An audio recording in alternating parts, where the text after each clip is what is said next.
আজ বাগান থেকে তুললাম ওল। এদিকে বিকেলে বাবা কত পুঁটি মাছ নিয়ে এসেছিল দেখো। So hello everyone, welcome back to my channel. আজ আমার নতুন ফুল গাছে দুটো ফুলের আগমন ঘটেছে, আর এখন বাবা আর আমি যাচ্ছি আমাদের বাগান থেকে ওল তোলার জন্য। বাবা তো বড় একটা কোদাল নিয়ে হাজির হয়ে গেছে, আর এখানে ওল গাছ দেখে তোমরা নিশ্চয়ই বুঝতে পারছো ঠিক কত বড় ওল আমরা তুলতে চলেছি। যাই হোক, এখানে একটা ওল তুলতে দেখলাম যতটা আমি আশা করেছিলাম এই ওলগুলো তার থেকেও ছোট।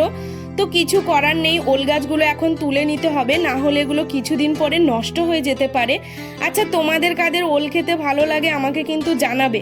আমার খুব একটা ওল পছন্দ নয়। আর এদিকে দেখলাম কয়েকটা মাশরুম হয়েছে, যে মাশরুমগুলো এখন নষ্ট হওয়ার পথে। তো এখন আমাদের ওল তো তোলা হয়ে গেছে, এখন চলে যাচ্ছি আমি আর মা আর একটা বাগানে, যেখানে একটা চাল কুমড়ো হয়েছিল। তো মা বললো চাল কুমড়োটাকে কেটে নেওয়ার জন্য। আর এখন দেখো আমার চাল কুমড়ো কাটা হয়ে গেছে, ওলও তোলা হয়ে গেছে।